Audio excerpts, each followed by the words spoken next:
জানা sir YouTube চ্যানেলে তোমাদের সকলকে স্বাগত জানাই। প্রত্যেকে মনে রাখবে, সুলতানি যুগের আরেকটা প্রশ্ন আমরা পেয়ে যাচ্ছি বারবার, যে মোট কতজন শাসক ছিল তাদের সময়কাল, এবং সেইগুলোকে একবার ছকে দিচ্ছি যাতে তোমাদের মিডিয়াভেল ইন্ডিয়া বা মধ্যযুগ পড়তে গেলে খুব সুবিধা হয়। তাই সুলতানি যুগে একটা পার্ট, মুঘল যুগে পার্টটা পরে নিয়ে আসবো আমরা। সুলতানি যুগে 320 বছরে যে মোট 32 জন শাসক ছিল, কোন কোন ডাইনেস্টিতে কারা কারা ছিলেন তাদের সময়কাল সে উল্লেখ করার চেষ্টা করছি। সর্বোপরি শেষে আমি একটা দেখানোর চেষ্টা করেছি যে কে বেশি দিন রাজত্ব করেছিলেন এবং কাদের হাত ধরে দিল্লি কোন পথে গিয়েছিল সেগুলো দেখিয়ে দিচ্ছি, দেখে নাও তোমরা ভালো করে। সুলতানি যুগে প্রথম মনে রাখবে, আমাদের সুলতানি যুগ বলতে সময়কালটা সবাই জানি আমরা 1206 থেকে 1526, এই 320 বছর হচ্ছে সুলতানি পিরিয়ড। এই সুলতানি যুগে কতজন শাসক ছিল? 32 জন। তো কটা রাজবংশ ছিল? 5টা। কটা ছিল? 5টা। এটা মনে রাখার জন্য স্টুডেন্টদের বলে দিই আমি। দেখিত শৈল, দয়ে দাস, খয়ে খলজি, তয়ে তুগলক, শৈল মানে দন্তেশ্বরের সৈয়দ, লয়ে লোদি। আরেকবার, দেখিত শৈল, এটা মনে রাখবে পরপর সিকোয়েন্সে। দয়ে দাস, খয়ে খলজি, তয়ে তুগলক, দন্তেশ্বরের সৈয়দ, লয়ে লোদি। তাই এই সুলতানি যুগে 320 বছর শাসনে 5টা রাজবংশ ছিল। প্রথম রাজবংশের নাম আমাকে আর বলতে হচ্ছে না, দাস বংশ। সেই দাস বংশের সময়কাল কত? 1206 থেকে 1290, প্রত্যেকে মনে রাখবে। এই দাস বংশ ছিল 84 ইয়ার্স, অর্থাৎ 84 বছর। এই 84 বছরে দাস বংশে মোট কতজন শাসক ছিল? 11 জন। প্রথম শাসককে কুতুবউদ্দিন আইবক, সময়কাল 6 থেকে 10। আরাম শাহ 1210, ইলতুৎমিশ 1210 থেকে 36, রুকুনুদ্দিন ফিরোজ 1236, রাজিয়া মহিলা শাসিকা মনে রাখবে 36 থেকে 40। প্রত্যেকটা শাসকের উপর পরবর্তীকালে ভিডিও আনবো, নিশ্চিত থাকবে তোমরা, অভাবনীয় লাগবে ভিডিওগুলো। এবারে এবারে কি আছে? বাহরাম শাহ, যিনি 6 নম্বর শাসক, ভালো করে মনে রাখবে।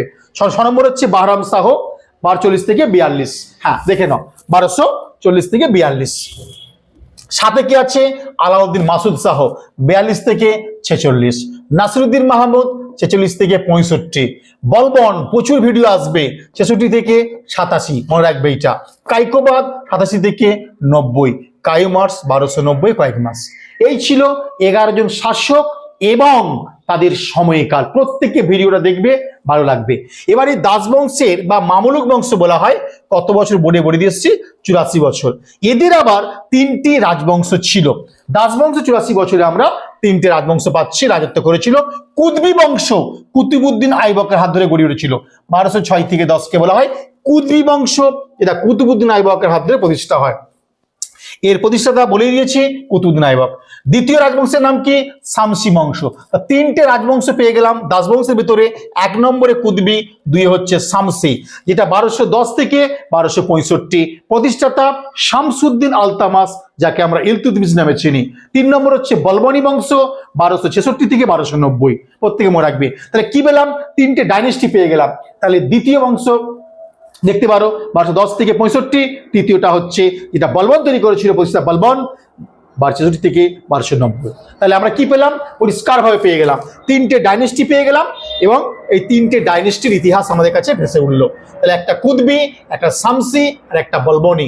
তাহলে এই 3টে ভালো করে মনে রাখবে, পশু দিচ্ছে। একটা কুতুবউদ্দিন আইবক প্রতিষ্ঠাতা, একটা ইলতুৎমিশ, একটা বলবন। এবারে দাস বংশের পরে কোন বংশ এসছে? খলজি বংশ। খলজি বংশের সময়কাল 1290 থেকে 1320, ভালো করে মনে রাখবে। এরা 30 বছর রাজত্ব করেছিল।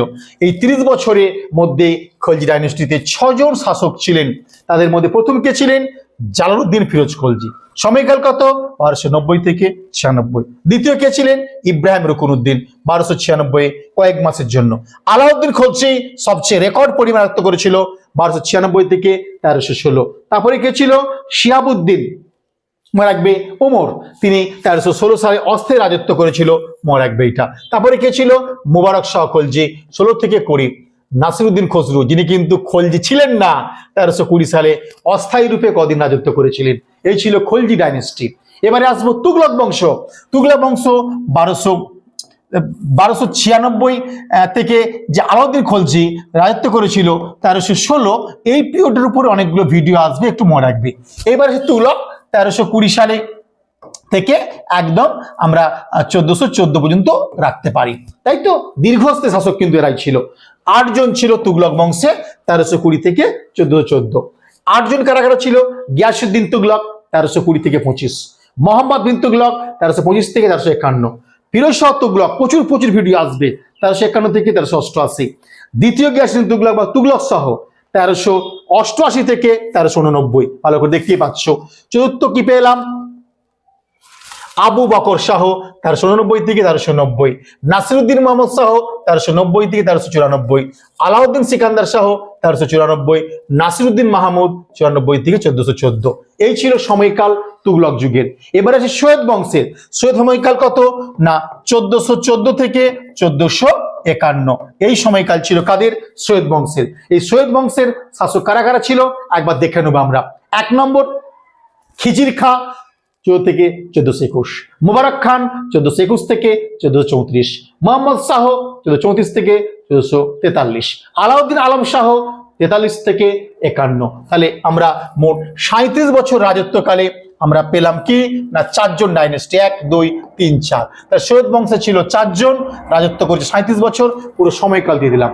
শেষ বংশ লোদি 1451 থেকে 1526, আর সৈয়দ বংশ পেলাম 1414 থেকে 1451। তাহলে এই সময়কালে আমরা পেয়ে গেলাম 4 জন শাসক, নাম বলেছি লোদি বংশ 1451 থেকে 1526।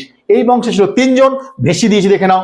বহুলুল লোদি 51 থেকে 89, সিকান্দার লোদি 1489 থেকে 1517, ইব্রাহিম লোদি 1517 থেকে 1526। এই ছিল লোদি বংশের 32 জন শাসকের ইতিহাস। এবারে একটা রেকর্ড দিয়েছি, প্রশ্নটা খেয়াল করবে। তাহলে লোদি বংশে 75 ইয়ার্সে 3 জন বলে দিলাম। এবার সুলতানি যুগে মোট 5টা যে রাজবংশ ছিল, এদের মধ্যে সবচেয়ে বেশি রাজত্ব করেছে কারা? তুগলকরা। কত বছর? 95 ইয়ার্স। কেন? সরি 94। কেন বললাম স্যার? না, তুগলকদের রাজত্ব হয়েছে 1320 থেকে 1414। এটা দেখো 95 ইয়ার্স হবে। এবার শাসকদের মধ্যে বেশি দিন রাজত্ব করেছে কে? বহুলুল লোদি, 38 বছর তিনি রাজত্ব করেছিলেন। তারপরে দ্বিতীয় রাজত্ব করেছে কে? ফিরোজ শাহ তুগলক, 37 বছর। দুটো প্রশ্ন পরীক্ষায় দিচ্ছে। কোন ডাইনেস্টি বেশি রাজত্ব করে? তুগলক, 94 ইয়ার্স। বেশি দিন রাজত্ব কোন শাসক বললে?